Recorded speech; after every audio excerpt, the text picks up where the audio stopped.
জাহান্নামী বলতে থাকবেন, মালিক আমি তো আপনার জাহান্নামের শাস্তিকে ভয় পাই। মালিক জাহান্নামের আগুনে পুড়তে পুড়তে আমার চেহারাটা কালো বিশ্রী হয়ে গেছে। আমার মা আমারে চিনে না, আমার বাবা আমারে চিনে না, আমার আপনজনরা আমারে চিনে না।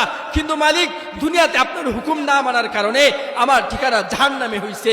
এখন মালিক আপনি আমাকে জাহান্নামের কথা বলছেন নাকি জান্নাতের কথা বলছেন, এটা তো আমার দেখার বিষয় না। মালিক আমি তো আপনার হুকুম মানছি, আপনি বলছেন জাহান্নামের দিকে দৌড় দেওয়ার জন্য, আমি তো জাহান্নামের দিকেই দৌড় দিছি। আল্লাহ বলবেন, যাও বান্দা, যেহেতু তুমি আমার হুকুম মানছো, যাও আমি আল্লাহ তোমারে মাফ করে দিলাম। আর যেই জাহান্নামীটা আল্লাহর কাছে দাঁড়ায় আছেন, ওই জাহান্নামীটাকে আল্লাহ ডেকে ডেকে বলবেন, বান্দা তোমারে তো আমি বলছি জাহান্নামে যাওয়ার জন্য, তুমি এখানে কেন দাঁড়ায় রইছো? তখন ওই জাহান্নামীটা হাউমাউ করে কাঁদতে থাকবেন আর বলতে থাকবেন, মালিক আমি নবীদের মুখে শুনছি, মালিক আমি উলামায়ে কেরামদের মুখে শুনছি, মালিক আমি দাওয়াতে তাবলীগের মেহনত যারা করেন তাদের মুখে শুনছি, আপনি বলছেন লা তাকনাতু মির রাহমাতিল্লাহ।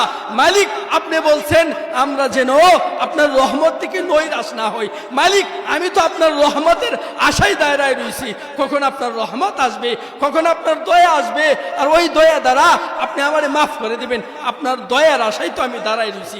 দেখেন আল্লাহ কি পরিমাণে বান্দাদেরকে মহাব্বত করেন।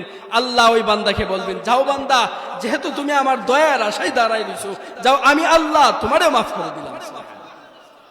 যদি আল্লাহর সাথে সম্পর্ক হয়, ওই সম্পর্ক কখনো কি হবে না বলেন, শেষ হবে না। আল্লাহ মহাব্বত করেন, আরে কি পরিমাণে মহাব্বত করেন। দুনিয়ার সব দরজা যখন বন্ধ হয়ে যায়, দরজা খুলে দেন কে বলেন? আল্লাহ। দুনিয়ার সব আপনজনরা যখন পর হয়ে যায়, তখন আপন হয় কে বলেন? আল্লাহ। দুনিয়ার সবকিছু পর হবে, কিন্তু পর হবে না কে? আল্লাহ। বলেন পর হবে না কে? আল্লাহ। এই জন্য মহাব্বত করেন আল্লাহ। আল্লাহর সাথে সম্পর্ক যদি আমাদের হয়, এক নাম্বার সম্পর্ক যদি আল্লাহর সাথে সম্পর্ক হয়, ওই সম্পর্ক কখনো কি হবে না বলেন? আরো জোরে বলেন, কি হবে না? শেষ হবে না। আল্লাহর সাথে সম্পর্ক করতে আমরা রাজি আছি তো ইনশাআল্লাহ? হাদিসের মধ্যে আছে, রাসূল আকরাম সাল্লাল্লাহু আলাইহি সাল্লাম বলেন, আল্লাহর কোন বান্দার গুনাহ যখন সমুদ্রের ফেনার থেকেও বেশি হয়, কিন্তু ওই বান্দা যখন আল্লাহরে আল্লাহ বলে ডাক দেয়, আসমানের উপর যেন মালিক বলেন, ফেরেশতারা আমার বান্দার গুনাহ অনেক বেশি হয়েছে, কিন্তু আমার বান্দা বহুত দিন পরে আমারে আল্লাহ বলে ডাক দিছে। ফেরেশতারা তার গুনাহ সমুদ্রে ফেনা হয়েছে তো কি হয়েছে, তার গুনাহ যদি আর সে আজিমও ছুঁয়ে যায়, আমার বান্দা তো আমারে আল্লাহ বলে ডাক দিছে, আমি আল্লাহ তার গুনাহকে মাফ করে দিব। সুবহানাল্লাহ।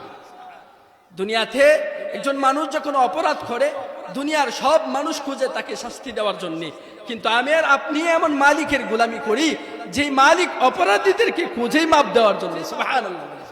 একজন মানুষ দুনিয়াতে অপরাধ করছে, দুনিয়ার যারা নেতা তারা খুঁজে তাকে শাস্তি দেওয়ার জন্য। একজন মানুষ দুনিয়াতে অপরাধ করছে, তার বাবা খুঁজে তাকে শাস্তি দেওয়ার জন্য, তার মা খুঁজে তাকে শাস্তি দেওয়ার জন্য, তার আপনজনরা খুঁজে তাকে শাস্তি দেওয়ার জন্য। কিন্তু আমি আর আপনি এমন মালিকের গোলামি করি যে মালিক অপরাধীদেরকে খুঁজেই মাপ দেওয়ার জন্য। বলেন সুবহানাল্লাহ। আরো সহজে উদাহরণ দিলে বুঝবেন আল্লাহ বান্দাদেরকে কি পরিমাণে মহাব্বত করেন। তাফসীরের কিতাবের মধ্যে আসছে, মুহাম্মদুর রাসূলুল্লাহ সাল্লাল্লাহু আলাইহি সাল্লাম, হাদিসের মধ্যেও আসছে, মুহাম্মদুর রাসূলুল্লাহ সাল্লাল্লাহু আলাইহি সাল্লাম বলেন, একদিন আল্লাহ তাআলা হযরতে জিবরাইল আলাইহিস সালাতু ওয়াস সালামকে ডাক দিবেন। জিবরাইল আলাইহিস সালামকে ডাক দিয়ে বলবেন, জিবরাইল তুমি যাও জাহান্নামের মধ্যে যাও, জাহান্নামের মধ্যে গিয়ে দেখো আমার কোনো বান্দা আছে কিনা। জিবরাইল আলাইহিস সালাম জাহান্নামে যাবেন, জাহান্নামে গিয়ে জিবরাইল আলাইহিস সালাম জাহান্নামীদেরকে খুঁজবেন আল্লাহর কোনো বান্দা আছে কিনা।